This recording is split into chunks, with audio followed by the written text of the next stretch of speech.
Hey everybody, welcome to Peegs.com. Trevor Andershock, Jeff Rabjohns with you here from Simon Scott Assembly Hall. 17th ranked Hoosiers improved to 2-0 on the young season with a 90-55 win over Eastern Illinois.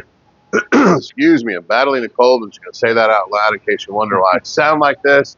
We're going to just power through. Anyway, back to the basketball game. 90-55 win. Bad first half. Indiana actually trailed at halftime, came back in the second half. 20-2 run, and then just kind of blew the game open. Trevor, I guess I'm going to start here. I thought Trey Galloway was pretty impactful. I think he had eight assists in his first 18 minutes on the floor. I think it was 18 total for him. 9 assists in the first game in about 17 minutes. I thought one of the early stories here in the season, his passing, his ability to play as a facilitator, and what he does to open up things for IU. Yeah, like you said, the playmaking obviously pops off the chart. I mean, 17 assists in 36 minutes so far through 2 games. That's outstanding.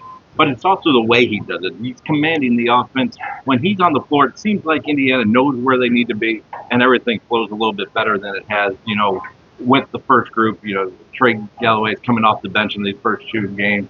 And when he comes in, it looks like the offense is flowing better. Everybody kind of has more of a sense of where they should be, how they're going to get their shots, and everything flows better off it, especially Umar Ballo. Him and Galloway seem to have a really good connection on that ball screen pick and roll. Ballo diving to the rim. He's fantastic in those situations.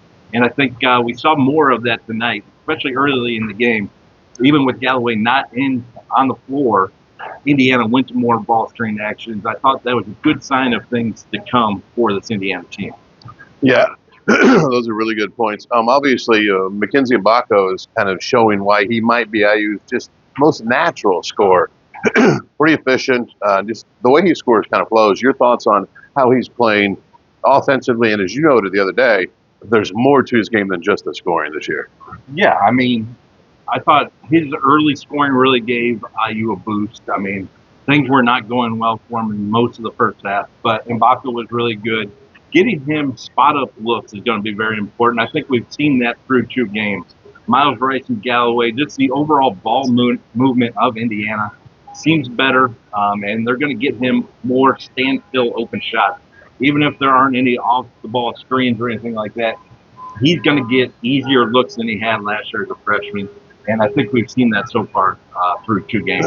Yeah, we even saw it a little bit down in Tennessee. I think it was second, third play of the game. Miles Rice gets by his defender, kicks it out to Mbako. The 3 didn't go in, but it was one of those things you look at and go, that's something that IU can get with some regularity. I thought that was pretty good. Ballo obviously just physically dominant in this game. Ended up with a very good stat line as far as points and rebounds go. I thought the defense in the second half was just, night and day. I don't know if that even properly conveys IU's defense. I thought was pretty just terrible in the first half, much better in the second half. What did you see just from the defensive play? Well, I would like to go back and see what exactly changed, because from my point of view, the effort really was about the same. Eastern Illinois just hit some very difficult shots in the first half, and then you compound that with Indiana's turnovers and inability to grab a rebound and push and go in the first half. I thought that was a bigger change. Second half, you made it tougher on Shelton for Eastern Illinois. Those shots stop falling, and then you get the rebound, start pushing the tempo, and get easy looks in transition. And then it kind of just snowballs from there. So I would like to go back and see if the effort changed, if they were executing switches and exchanges better, or if it was just Eastern Illinois shooting well in the first half versus shooting poorly in the second half. Right, yeah. Eastern Illinois, like you said, they did hit some tough shots. There were some contested shots that went in.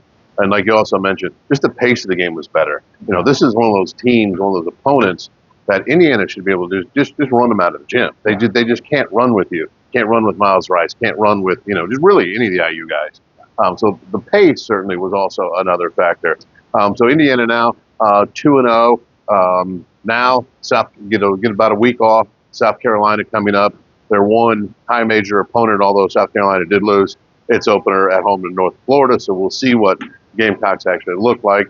2 games in, any takeaways, any big takeaways at this point, or any just thoughts on kind of like what looks good, what doesn't?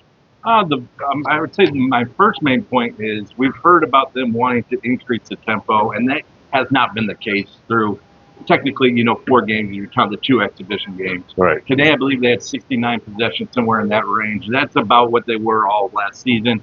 Against a team like Eastern Illinois, you expect it to be faster because you should be getting more turnovers and getting buckets quicker on the offensive end. We saw that in the second half. We didn't see it in the first half. So I'd be interested to see if that tempo stays at the same, about what it was last year, or if they really do start picking it up here.